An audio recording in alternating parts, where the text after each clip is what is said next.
All right, everybody, Jake Raby here, Raby's Aircooled Technology. So this is going to be the tale of three crankcases. So all three of these have been prepared to be built. They're all going to end up being in the 2.3 to 2.7 liter range. They have already had their coatings done. All their machine work has been done. They're pretty much ready to be finally cleaned and assembled. And the one over on the left you see there is going to be the next engine that I end up building. So these three crankcases are various generations, and two of them are 1.7 liter crankcases.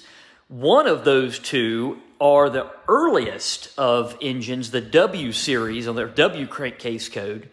The one in the middle that you see here, that is an EA, so it's a somewhat early Type 4 crankcase at 1.7 liters. And then the one you see down here on the end is a GC. Now that's out of a 2.0 914, and that is this customer's original engine. So he requested to have that crankcase back, which is the reason why I'm building that particular crankcase. And it's going to end up being a 2320. So these two down here, this one's going to end up being a 2.7. It actually hasn't been coated yet, hasn't been stress relieved yet. This one's going to be another 2320 going into a Porsche 356. And then, of course, we got this GC down here that's a 914 engine. And that customer, he actually asked for his engine crankcase to be kept with his car for matching numbers, which I've obliged to. So now I'm going to go over the characteristics of these three engines, both the earliest 1.7, a little bit later 1.7, and then the 2.0. Now, everybody wants the 2.0, except for me. To me, it doesn't really matter what they are because I end up making them all the same. But there's one attribute of the later engine that we can't really do anything about, and that is the reason why I like the earlier one. Okay, so this is our W. This is a WO or W0 case. Now, this one is partially through its preparation. It hasn't been coated yet. All I've done is performed our cleaning, our ultrasonic cleaning, and vapor honing to this particular crankcase. So I want to start out by showing you perhaps the biggest difference between these 1.7s and the 2 liters, and even the 1.8s, is this area behind the cylinder register. So you see this is all very thick and it's solid all the way across, okay? Now, that is something that makes these crankcases very strong and why I prefer them for a large bore diameter. Because when we have to open this up to the larger cylinder register for 102 millimeter nickeys, in this case, actually this one's going to have 105 nickeys. That one will have 102 nickeys. But when we go this big, we definitely want to have the strongest register possible. So that register is very strong, okay? You'll see when I get to the 2 liter that there's a modification there, and I'll tell you why that modification was done. So this is the other half of that crankcase, and you can see how thick that is? That's solid pretty much right there. There's no relief cut in that, okay? Now, while we're talking about this, before I go over any other attributes between the two, I'm going to take you over and show you the GC. See this relief? This makes a big difference in the rigidity of the crankcase in this area. It is basically 1/3 of the material has been removed. And you see that there, and you see it here. Try to get you a little bit better light here. So you can see that has been removed, and the reason the factory did that was to increase the amount of windage that is exchanged between the cylinders on the same bank. So the reason why that area is opened up is the factory wanted to get more airflow between these cylinders. So it does have some benefits if you're worried about that. To me, I don't really have windage problems. We don't have blow-by problems. We use total seal rings and nickeys, so we don't have those problems. But at the end of the day, this area is opened up a lot more than it is in the 1.7. So it's the same crankcase. They just relieved this and took material out of it. And you can see it again there. Okay? So you see here, we don't have that. See how much smaller this area is? It's a lot smaller, okay? But I've found that really doesn't make any differences. I've even opened this area up. We've done all kinds of things to it. Even with large bore stuff, it does not seem to matter, okay? So, you know, there have been times I would come in here and lay this back just a little bit, you know, take the corner off of this, whatever the case may be. But to me, I want this very thick register, because when we put these crankcases in a milling machine and we indicate them in, we always see that there's a sag, okay?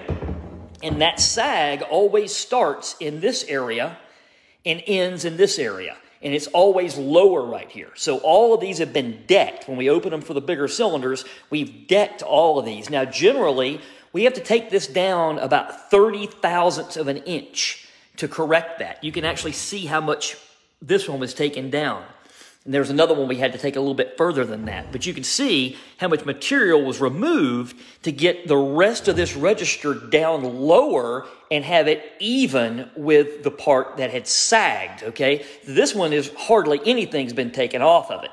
But in some of the cases, like probably on the GC, and we'll look here in a minute, a lot more material has been removed. This one probably only needed 5 thou. I mean, that's hardly anything. 3 to 5 thou is all that one needed, because it is a 1.7 and it is a W series 1.7. So that is the area that always tries to sag and droops over time, because it doesn't have the structural integrity of all of this material behind it, okay? Now, let's go over here and we'll look at the later 1.7. Same deal. Okay, same area here, just as thick. Okay, this is an EA. The other one was a W series, which is pretty much the earliest aluminum case. There was only one case earlier than that, which was magnesium, and those are very rare. I've only seen a couple of them in my lifetime. But this EA is the same deal, and it's been thermal dispersant coated on the outside, and it's got the oil shedding coating on the inside, so it does look a little bit different just because of that. But you can see it's just as thick, okay? And then I'm going to go over here to this GC, and we'll see how much material was removed from this one, which has been coated, so it's not really easy to tell. See if I can see it a little easier on this one. Yeah, so you can see that we had to remove a lot more material to get down to fresh parent material in this center portion. So basically, this portion is a lot thinner here, so that tries to droop and sag over time, and then the rest of the register has to be flattened to make up for that. And this one looks like it probably needed about 20 taken off of it, but the coating kind of messes with that a little bit. You can't really see it in the video. Okay, so those are the biggest differences why I like a 1.7 case. So again, that's going to be a 2.7. This is going to be a 2.3. This one's going to be a 2.3. Now, this customer requested his crankcase back, so no big deal. We do that. I do it in every case where somebody wants their own and they've got their own core.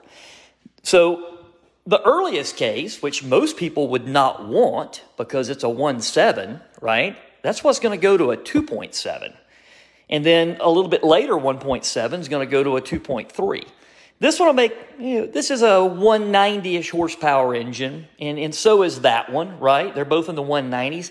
This one is 225, 230 in that neighborhood, and all these are normally aspirated to those kind of power outputs, and they're not built on the ragged edge. We're talking 9.6 to 1 compression on these, on this engine, around 9.2 on these, to get that with a combination that I'm using. And of course, this one's a little bit different because it's going into a 914. So anyway, now I want to show you another part of the crankcase that I really like about the 1.7. And really, it's going to be hard to show you this in the video, but you'll have to look at the depth of the ribs inside the crankcase to see the difference. So look how thick this material is in this area of the 1.7 case. So this early 1.7, the WO, is not just thicker in the register by a lot. It also has a lot more material all across the roof of the case. So you can see how shallow these are. Now look at the later 1.7. See how much higher those ribs are?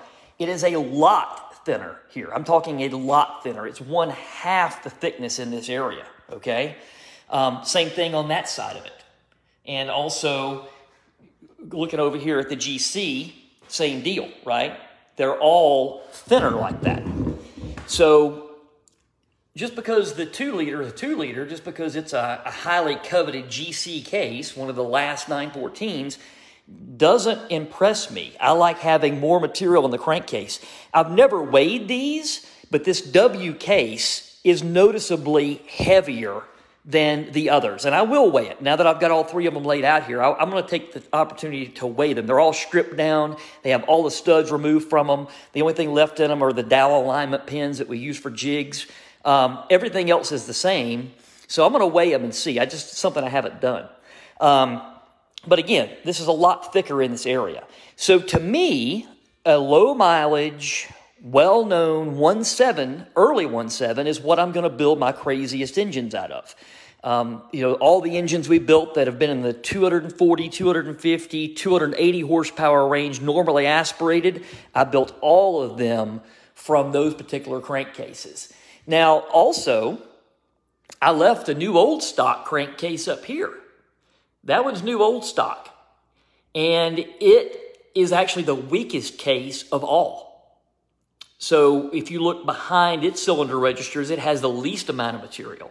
So I left that brand new old stock case up on top of the engine room shelf here, and I chose this, basically 50-year-old engine to build a 2.7 liter from that's going to make in the 230 horsepower range after it's seen 50 years of service. So there's a lot of prep goes into these, a lot of indication, a whole lot of machine work. There's nothing with these cases that can't be fixed, so to speak. You will notice that one of the big gains that we've done with the 1.7 is we actually file a groove here and either machine or file a groove, and this is to help keep rear main seal leaks from occurring because these cases didn't have really good relief in the rear main seal area. They drilled a hole up here to relieve the oil from the rear main seal back into the sump, which comes through here, but you have to have that much oil in the seal area for that to happen, and that's making a lot of engines leak oil, especially with new seals in today's world. So I file those grooves or machine it with a V-tipped end mill, and I take that about 60 thousandths down. You can see I did the same thing to this one. And this one already had some relief, but I end up taking it just a little bit further, okay? These tend to leak more than the early ones do. So that's another little trick that I've learned to do over the years to keep rear main seals from leaking. So anyway, just wanted to give you guys that overview of these 3 crankcases. Again, the earliest of the early.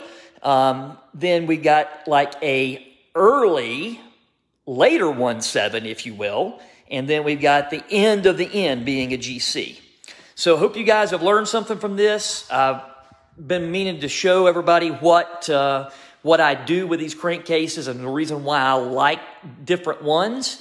And that's pretty much it. So don't judge your crankcase by the size it was from the factory because, I can easily turn that 1.7 into a 3 liter, and I've done it many times. So thank you guys for joining in here. Raby's Aircooled Technology signing off.